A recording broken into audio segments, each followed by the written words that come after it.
In Memoriam 131. O living will that shot endure. Alfred, Lord Tennyson. O living will that shot endure. When all that seems shall suffer shock, rise in the spiritual rock, flow through our deeds and make them pure, that we may lift from out of dust a voice as unto him that hears, a cry above the conquered years to one that with us works, and trust, with faith that comes of self-control, the truths that never can be proved until we close with all we loved, and all we flow from, soul and soul. O true and tried, so well and long, demand not thou a marriage lay, in that it is thy marriage day is music more than any song. Nor have I felt so much of bliss since first he told me that he loved a daughter of our house, nor proved since that dark day a day like this. Though I since then have numbered o'er some thrice 3 years, they went and came, remade the blood and changed the frame, and yet is love not less, but more. No longer caring to embalm in dying songs a dead regret, but like a statue solid set, and molded in colossal calm. Regret is dead, but love is more than in the summers that are flown, for I myself with these have grown to something greater than before, which makes appear the songs I made as echoes out of weaker times, as half but idle brawling rhymes, the sport of random sun and shade. But where is she, the bridal flower, that must be made a wife ere noon? She enters, glowing like the moon of Eden on its bridal bower, on me she bends her blissful eyes and then on thee. They meet thy look and brighten like the star that shook betwixt the palms of paradise. Oh, when her life was yet in bud, he too foretold the perfect rose. For thee she grew, for thee she grows forever, and as fair as good. And thou art worthy, full of power, as gentle, liberal-minded, great, consistent, wearing all that weight of learning lightly like a flower. But now set out, the noon is near, and I must give away the bride. She fears not, or with thee beside and me behind her, will not fear. For I that danced her on my knee, that watched her on her nurse's arm, that shielded all her life from harm at last must part with her to thee. Now waiting to be made a wife, her feet, my darling, on the dead. Their pensive tablets round her head, and the most living words of life breathed in her ear. The ring is on, the end quo. Wilt thou end quo? Answered, and again the end quo. Wilt thou end quo? Asked, till out of twain her sweet end quo. I will end quo. Has made you one. Now sign your names, which shall be read, mute symbols of a joyful morn, by village eyes as yet unborn. The names are signed, and overhead begins the clash and clang that tells the joy to every wandering breeze.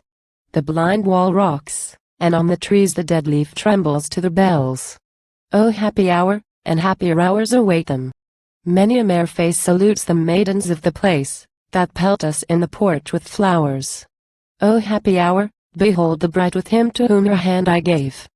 They leave the porch, they pass the grave that has today its sunny side. Today the grave is bright for me, for them the light of life increased, who stay to share the morning feast, who rest tonight beside the sea. Let all my genial spirits advance to meet and greet a whiter sun. My drooping memory will not shun the foaming grape of eastern France. It circles round, and fancy plays, and hearts are warmed and faces bloom, as drinking health to bride and groom we wish them store of happy days. Nor count me all to blame if I conjecture of a stiller guest, perchance, among the rest, and, though in silence, wishing joy. But they must go, the time draws on, and those white-favored houses wait. Their eyes, but linger. It is late. Farewell, we kiss, and they are gone. A shade falls on us like the dark from little cloudlets on the grass, but sweeps away as out we pass to range the woods, to roam the park, discussing how their courtship grew, and talk of others that are wed, and how she looked, and what he said, and back we come at fall of dew. Again the feast, the speech, the glee, the shade of passing thought, the wealth of words and wit, the double health, the crowning cup, the 3 times 3, and last the dance, dash till I retire, dumb as that tower which spake so loud, and high in heaven the streaming cloud, and on the downs a rising fire, and rise, O moon, from yonder down, till over down and over dale all night the shining vapor sail, and past the silent lighted town, the white-faced howls, the glancing rills, and catch at every mountain head, and o'er the friths that branch and spread their sleeping silver through the hills. and touch with shade the bridal doors, with tender gloom the roof, the wall.